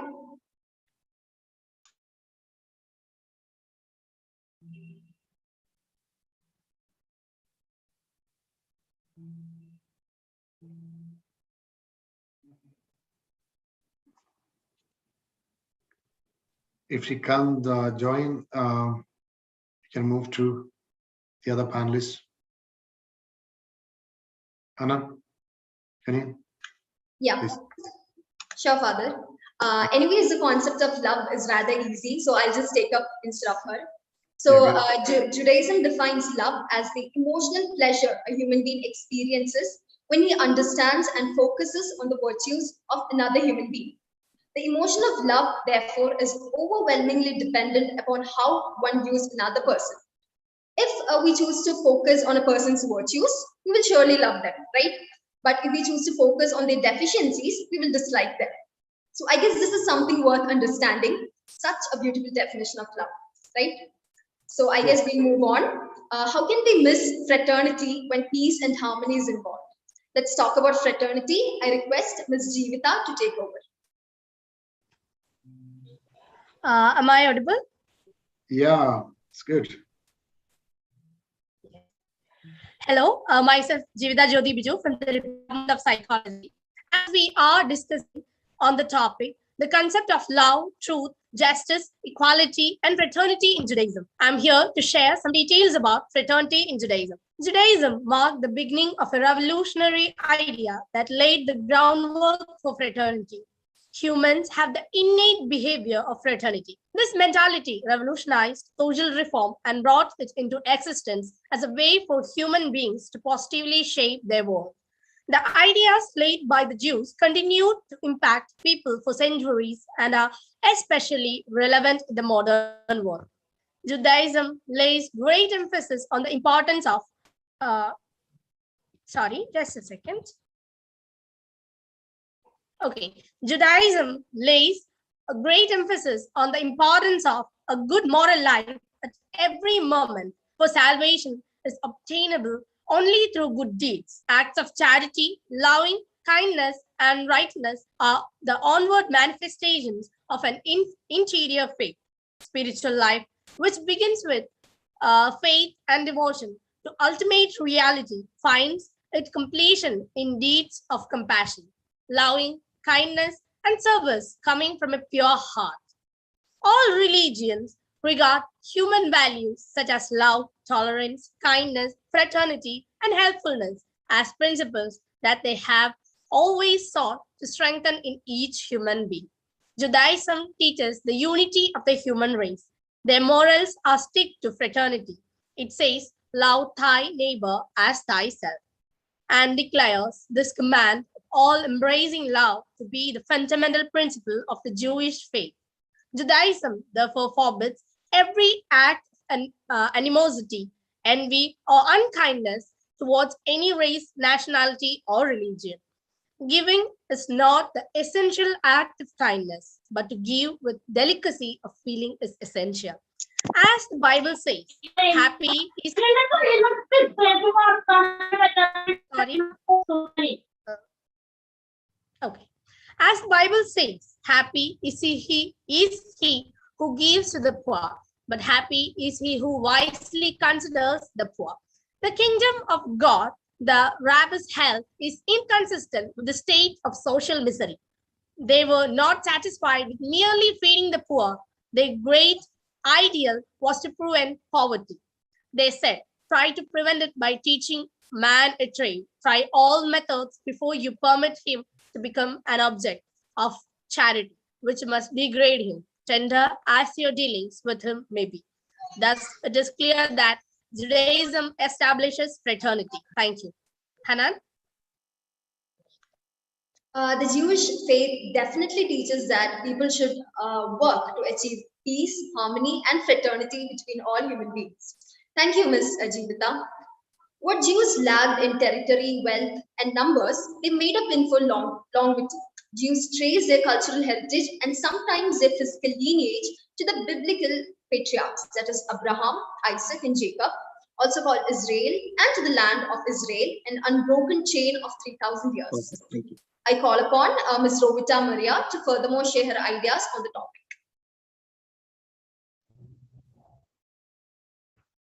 Good evening, everybody. Honorable guests and my dear audience, I'm here today to talk to you about the contributions of Judaism in the fields of art, music, and culture. The arts have been a fundamental part of Jewish life since the very beginning, in some ways so obviously that their significance is hidden. Torah is that the Torah and the other biblical books are of an uncanny story, quality, and power. The Hebrew language itself has been invested over millennia with a certain life force of its own. The famous artworks are Ghetto Theatre by David Bomberg in 1920, Self-Portrait in Steel Helmet by Isaac Rosenberg in 1916, and Sabbath Afternoon by Alfred Bohmak in 1910. The enormous insecurity of German Jews at the beginning of the century, despite the cultural brilliance of that community, further indicates integrated conflict about the Jewish relationship with the arts. The best example of this composer, Andreas Kornberg's musical response in the form of his opera, Moses and Aaron, to Wrangel's pronouncement in this famous essay, Judaism in Music, that Jews could never be true creators because they are essentially parasitic. Jewish musical contributions also tend to reflect the culture of the countries in Jews live. The most notable examples being classical and popular music in the United States of Europe. Some music, however, is unique in particular Jewish communities, such as Israeli music, Israeli folk music, and Mizrahi music. During the synagogue service, the Hazen or candle reads the service and explains the spiritual lessons to certain set musical model that they carry with the season and occasion. Thank you. Thank you, Rovita, for the brief up. So I guess we have covered all our topics. To sum up, Jews believe in individual and collective. Excuse me. Yes, ma'am. Rosemaria is back. You can call her now. Yes, ma'am. We have Rosemaria here. So I ask her to take over to talk about the topic, love and truth. Thank you, Hanan, and sorry for the interruption later. So good evening all, and I'm Rosemaria P. Stephen, and I would like to share my views on the concept of love and truth in Judaism. Judaism employs a wide definition regarding the love of God and love among human beings. Love is a central value in Jewish ethics and Jewish theology. Judaism does not treat love as an ideal, a conviction, a principle, a beautiful concept, or an untamed passion. Rather, Judaism considers love as an obligation, a duty, or a responsibility. One of the core commandments of Judaism is love your neighbor as yourself. The commandment emboldens individuals to treat each other as individuals, which requires first valuing oneself so as to mirror that love onto others. So it's a command of all-embracing love and is a fundamental principle of the Jewish religion. Basically, Judaism is a religion of law, and adherence to these laws Particularly, the moral laws are the ways in which Jews demonstrate their love for God and humanity. Judaism is a religion of law precisely because it's a religion of love, and love can only be expressed through concrete actions. As famous American philosopher Cornel West succinctly said, justice is what love looks like in public. So Judaism teaches us not to simply love, but to tolerate in order to be able to achieve justice. And when it comes to the concept of truth, in Judaism, truth is found in the word of God, that is in the Hebrew Bible, and also in the pronouncements of the rabbi or spiritual leader who is believed to possess divine inspirations. Conservative Judaism believes that nature of truth can vary from generation to generation and can also be modified depending on the circumstances and the needs of the people. But still, Judaism strongly believes that there is an absolute truth which exists in the world, and that truth is the key which unlocks the riddle of our existence and purpose in this world. Hence, we can say that Judaism is a religion that profoundly advocates love and truth. Thank you. Thank you, Rose Maria, for your words. Good. So with that, we have covered all our topics. To sum up, Jews believe in individual and collective participation in an eternal dialogue with God through tradition, prayers, and ethical actions. So Judaism marked the beginning of a revolutionary idea that laid the groundwork for social reform, which is humans have the ability and therefore the responsibility to stop injustice in the world. The Jews were the first to decide that it was their responsibility as the chosen people to fight against inequality in the world. So I guess all our topics was clear and to the point. Once again, I would like to thank the organizers on behalf of our college for giving us an opportunity to be presenting our ideas and thoughts today. Thank you so much. Thank you to the students for that lovely discussion on the themes of love, truth, equality, and fraternity in Judaism. It was a real pleasure listening to y'all. Sharon, our Solomon from Israel, I think you can comment how these youngsters, young Turks are thinking about the religious values propagating by Judaism. How do you feel now? I feel overwhelmed with love, with thanks. You young people, they are so great. You are bringing the change to the world. I'm sure about it. And when I listen to the young people here, I know that there is a future. There is a future of all of us to be together in harmony, interfaith, knowing the books of the elderly people, the ancestors, and finding there the hope, the love, the peace, and the success of the young generations now and the coming generations in the future. Thank you so much, Father Robbie. It was a great experience.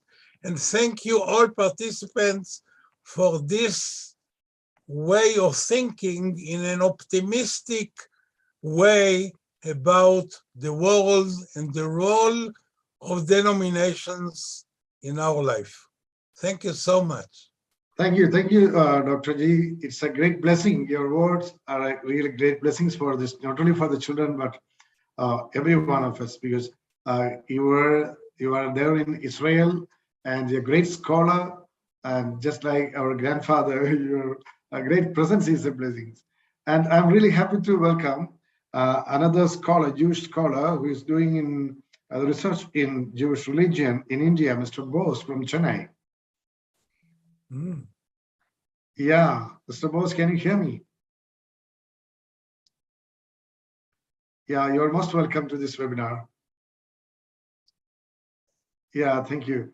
Yeah, then thank you so much,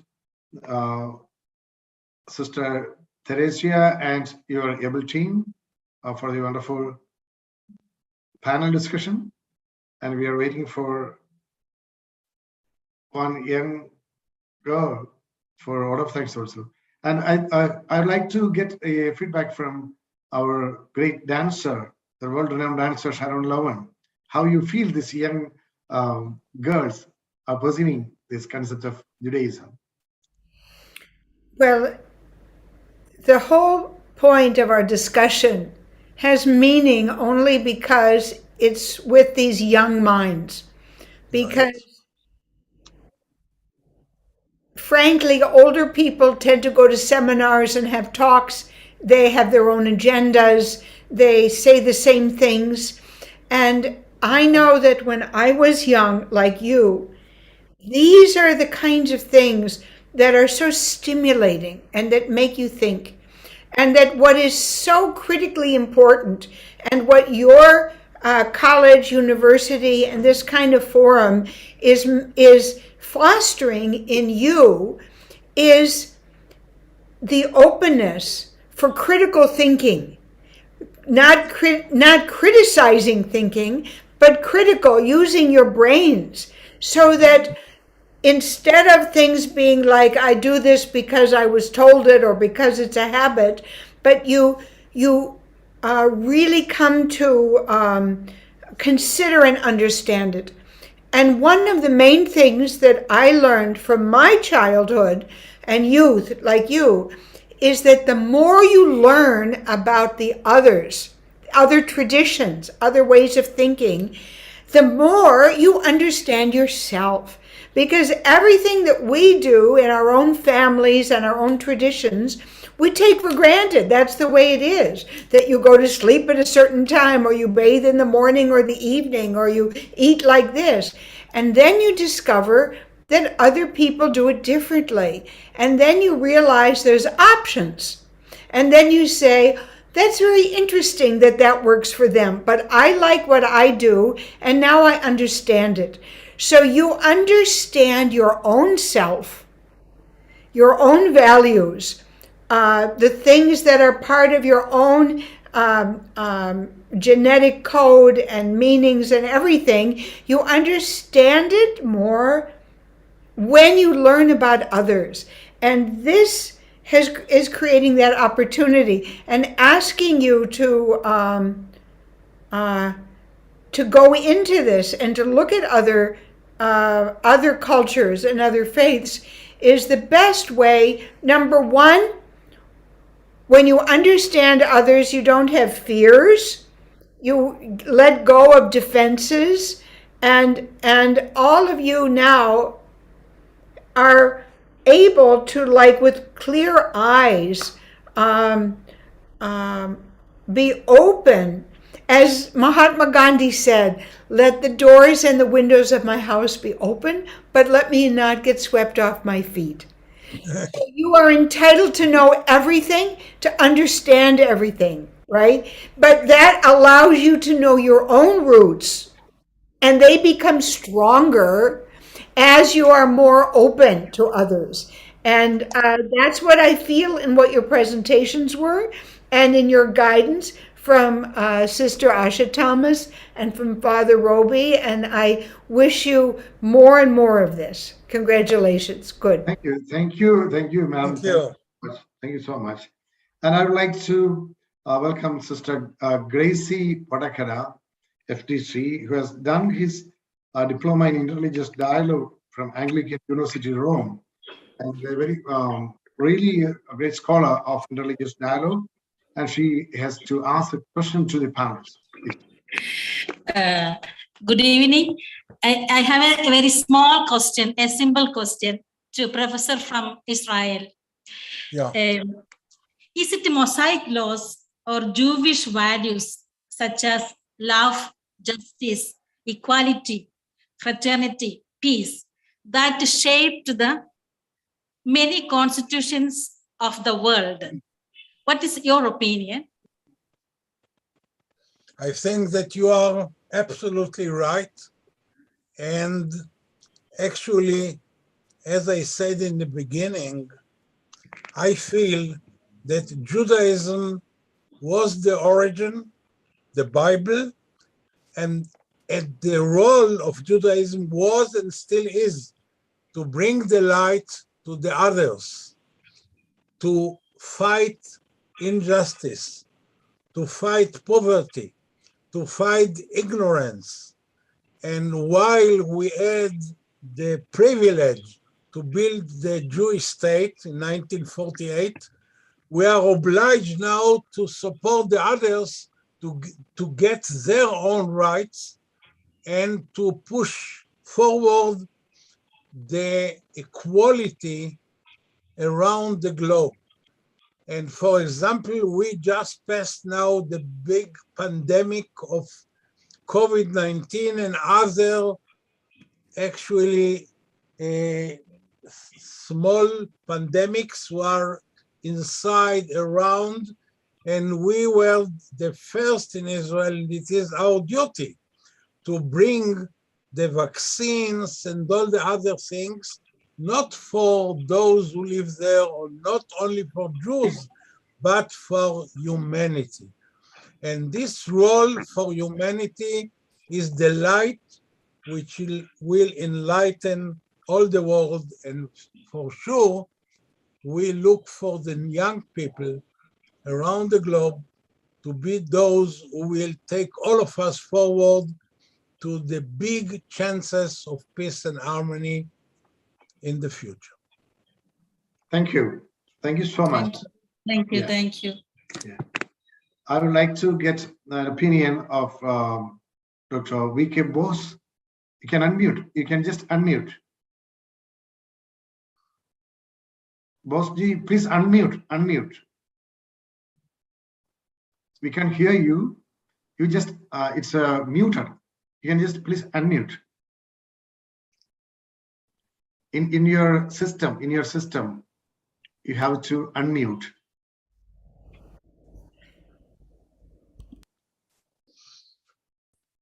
Yeah, it's all right. Okay.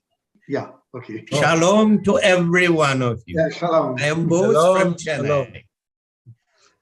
I am a research scholar on Kerala Jews. I am 75 years old. Wow. I will tell you, according to Rabbi Hillel, the Torah can be encapsulated only one commandment. That one commandment is, what is hurtful and hateful to you, do not do to another one. That is the sum total of Judaism. Right. Thank you so much. That's Shalom. wonderful. Shalom. Thank you. Yeah, Thank you. sure. Yeah, I would like to get a Peace be response with from our Charles Dice exam. Charles Dice, sir, would you please comment on the panelists and this sessions and questions and answers?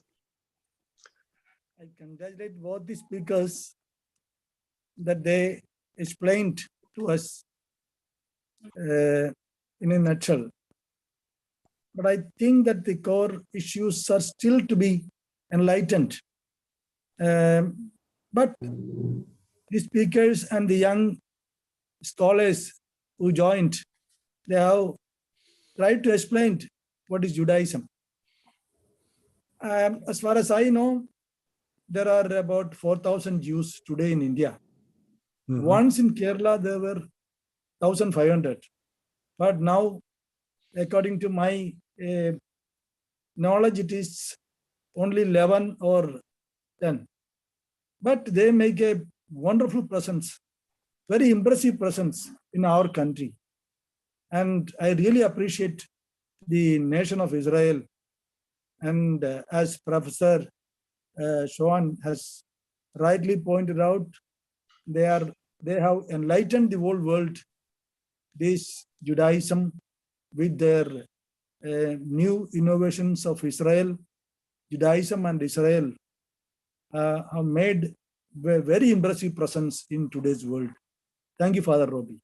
Thank you, Charles Dice. Charles Dice is a former a member of Parliament of Indian Parliament. Then not only that, he's a great historian, and a teacher, a professor, and it's very good. Thank you so much for your presence. Yeah, Thank you. Yeah, his book. That's not my book. Yeah, that's fine. Wonderful. Professor Juse. Yeah, so fine. Professor P.M. Juse. Published So, by Calicut. Thank you. Oh, okay, yeah. Is there anyone to comment? We are in short of time. We have to come to the final note. We're expecting from Sir. Yeah, P.K. Ramendran, sir. Yeah, please come on. Sir, there are three main beliefs at the center of Judaism. One is monotheism, identity, and covenant. The most important teachings of Judaism is that there is one God who wants people to do what is just and compassionate. And the basic beliefs of Judaism has not explained well. God exists. There is only one God. There is no other God. God can't be subdivided into different persons. God is transcendent. God does not have a body. God created the universe without help. These are the basic the beliefs of Judaism. And the people who thinks that in the Indian, as far as the Indians are concerned, the people from Cochin, that is the Jewish people from Cochin, even though some of them said that there are 11, but there is, I think there is only one family existing at Cochin, and all others have returned to Israel. And I have a chance to visit your country, Professor, in 1917. And we got a certificate from your ministry as the, and we have spent about 5 days there in Israel. And we have visited Palestine and Jordan and Egypt also. The place where the Jesus have born and his crucifixion and all these things, we have visited your place also. So we are very lucky to see Israel, how disciplined it is. The people there, the youngsters who have trained well, military training at the early stage, and how they behave. We have a wonderful experience for 4 days. So these things created a high impression on me to see how the people become the leaders of the world, how the Israelis become the leaders of the world. So such a beautiful. Yeah, Bossar, please, yeah. Okay, Raman sir. Okay, thank you so much. Thank you so much for your responses, Ramendra sir. Thank you so much for your response. Thank you. And it's almost time, and we have to come. Father, just one moment. I would like to make a correction. There are 24 Malabari Jews in Kerala. 24. 4 people are living outside. 20 people are there. Oh, thank you. I have done personal studies and also empirical survey for my research. All these 20 people there in Kerala. Yeah, let it grow to 200 and 2000 and Let's hope so. Let's hope so. We need people like you. Okay. Yeah. Thank you. So now, Thank you. Sister Teresia, Thank you. we come to the order of things. Or Sharon, is there anything to add? I would just like to make an announcement. The link for the certificates, those of you, the participants who are waiting for the participation certificate, the link would be posted in the chat box, and there would be 2 links shared. So initially you can try the first link. If at all that doesn't support you, maybe then you can go in for the second link. So the link would be shared shortly in the chat box. Make sure you fill in that Google form in order to receive your certificates. Over to the vote of thanks. Thank you so much. Yeah, thank you, Sharonji. Once again, thank you so much. Shalom. Devika. Oh, okay. Thank you. Hello. Am I audible? Yeah, Devika, you are. Oh, apparently my network bandwidth is low. I'm sorry if at all anything happens in between. And I'm well aware that we are running out of time. I will make it short. First of all, I would like to thank the Chavara Cultural Center, Delhi, for inviting us for this wonderful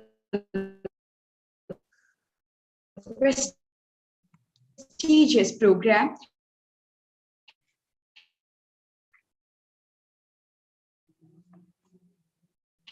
Devika, I think. And especially Father Center for inviting us for this prestige. Father. Yeah, it's okay. Hello. Sorry. Yeah, Hello. it's okay. Yeah. Please continue. Please No. continue. Okay, and I would like to add, this is a great initiative from your step of such an webinar is a great initiative from your step. And next, I would like to thank our guest of honor, Sharon Lowen, the famous Bharatanatyam dancer, for shedding up light upon the Indo-Jewish artists, the writers and other art sculptures, etc. I would like to thank Dr. Shlomo Allen from Hebrew University, Jerusalem, who did the inauguration, and his speech was just lit. And next, I would like to thank our dear moderator, Hanan, who's a very good friend of mine. She did justice for her work, and all the panelists, all from our Providence Women's College, indeed, they made us proud. Even though she's not here, I would like to thank our dear principal, Dr. Sister Ashmita. It's through her we got this wonderful opportunity.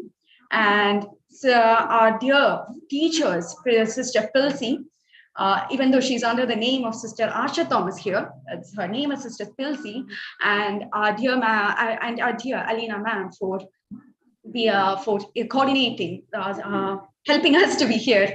Basically, thank you everyone, and the session was wonderful. Thank you. Thanks a lot. Thank you. Thank you. Yeah, it's wonderful. Thank you so much, Sister Teresia, and all the team, and all the participants, and our master of ceremony, Sharon Sampson, and our great artist, Ms. Sharon Lowen, and my great guru, Dr. Solomon Alon, and all the participants, especially Charles Dice MP, and Rabbi Ezekiel Malekar, and Bo sir, and Ramendran sir, and Sister Gracie, Margaret G, and everyone. Thank you so much. And tomorrow we are discussing with the topic of the influence of Sikhism, or the role of Sikhism, praying to promote peace and harmony in the world. And day after tomorrow, we are discussing the role of Islam in doing the same. And on 5th, we are discussing two religions, Jainism and Zoroastrianism. And on Sunday, 6th, we are discussing Buddhism. And we have scholars from Bahrain and Bangalore, and one talk from Baha'i religion from England. And on the last day, 7th, we are discussing about Baha'i faith and Christianity. And I would like all of you to join every day and go with us. And thank you so much for participating in this webinar. And it's a great opportunity to meet everyone from different parts of the world, especially the great presence, the blessed presence of Dr. Shalom Alon and our Sharon Lowen ma'am, and all the participants. Thank you so much once again. Thank you. Thank you. I hope we will meet tomorrow at the same time, 6 o'clock. Thank you, dear. And all Thank you. Thank you, sir. All the persons behind the curtain, especially Dini Matthews and Sanu, and Alan Thank you. Roy. Thank you all. Thank you so much. Thank you so much. Dini sir, shall we just play our... May I request all of you to kindly rise up for the national anthem? Yeah, please. Sir, we should respect. Thank you, dear.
kindly fill in the Google form in order to receive your participation certificate. The link is being shared in the chat box. Thank you. Thank you, Ria. Thank you so much. Thank you.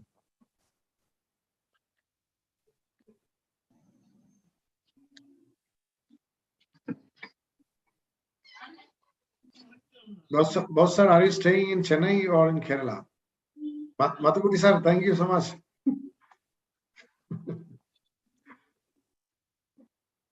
Ramendra sir, thank you so much for your. Thank you, sir. Sir, എനിക്ക് certificate കിട്ടോ? തീർച്ചയായിട്ടും. അപ്പൊ ഞാൻ എന്താ ചെയ്യേണ്ടത്? Chat box കയറിയിട്ട് Google ഫോമിൽ ഫിൽ ചെയ്യണം. ഗൂഗിൾ ഫോമിൽ മോനുണ്ട് ഇവിടെ, മരുമോനുണ്ട്, മരുമോനെ കൊണ്ട് അത് സംവിധാനം ചെയ്യിക്കാം. ചെയ്യിച്ചാല് അപ്പം ഇത് ഏതാ ലിങ്ക് എവിടെന്ന് പറഞ്ഞ chat ബോക്സിലുണ്ടോ? Chat box in the chat box, okay, you can just click into that and fill it. Would you please try the link once again? Participants, there is a link provided in the chat box. So those of you who wish to receive a participation certificate, chat box ഒരു link ഉണ്ട്. Yeah. Margaret ji. Chat box എവിടാ? Oh, thank you so much.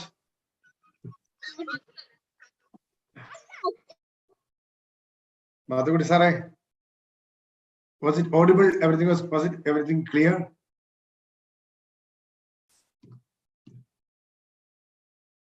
I know that you are busy with the URIs, another programs, but you could find out the time to join with me. Thank you so much.